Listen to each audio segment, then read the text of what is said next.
Evangelija, kurią klausėmės pagal Joną, 15 skyrius, 1-8 eilutės, labai gražiai Jėzus pasako tokius pamatinius, bazinius dalykus, kaip veikia gyvenime jo tvarka, jo taisyklės.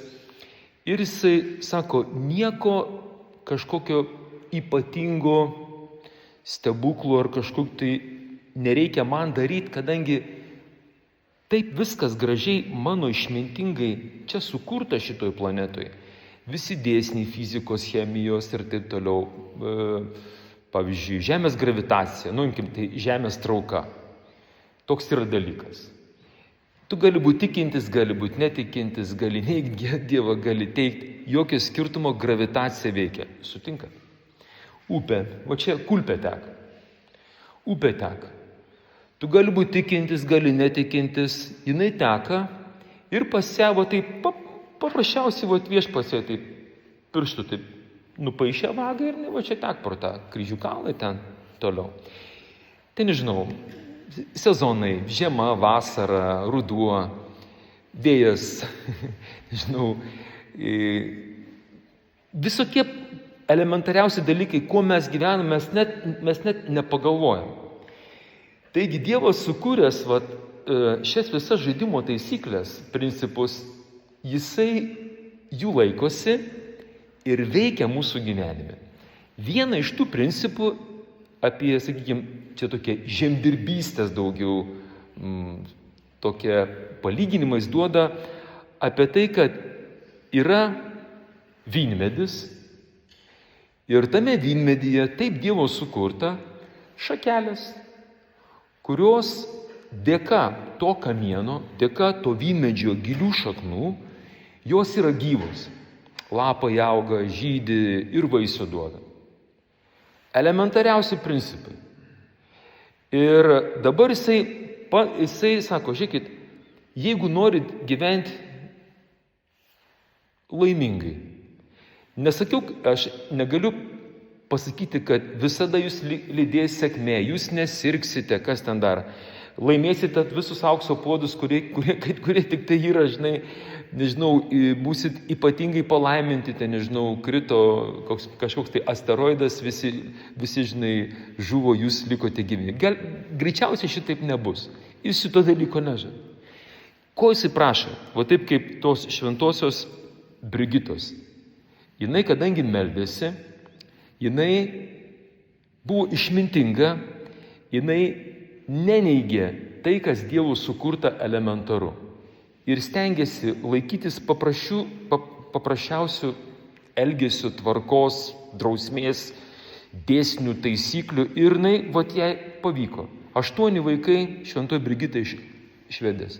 Kilminga moteris, darė didžiausią įtaką tuometiniai Europoje ir dar tapo šventąja.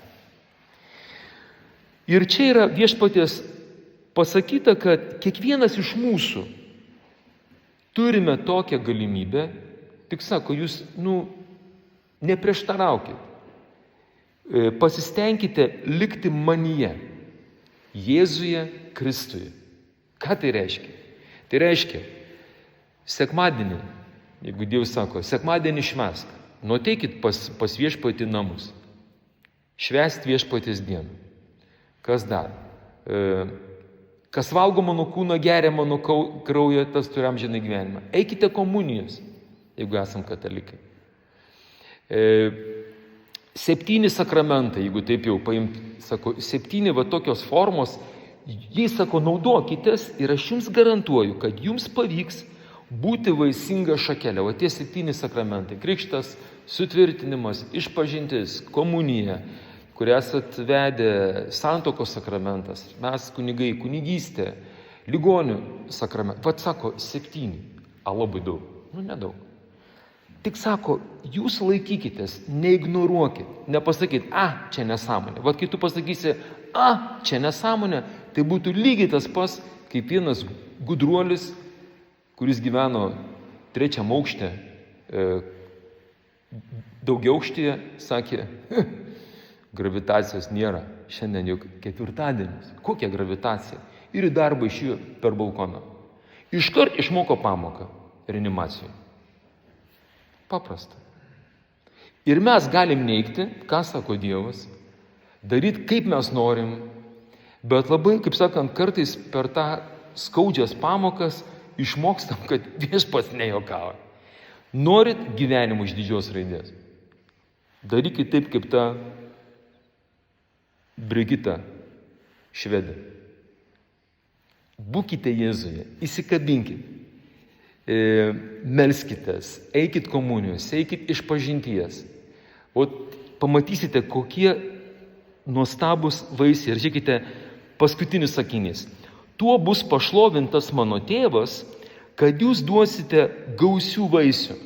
Ne tai, kad būsit gražiai atrodysit, niekados nesensit, duosit gražių lapų, pavasarį gražiai žydėsit. Toks posakis yra.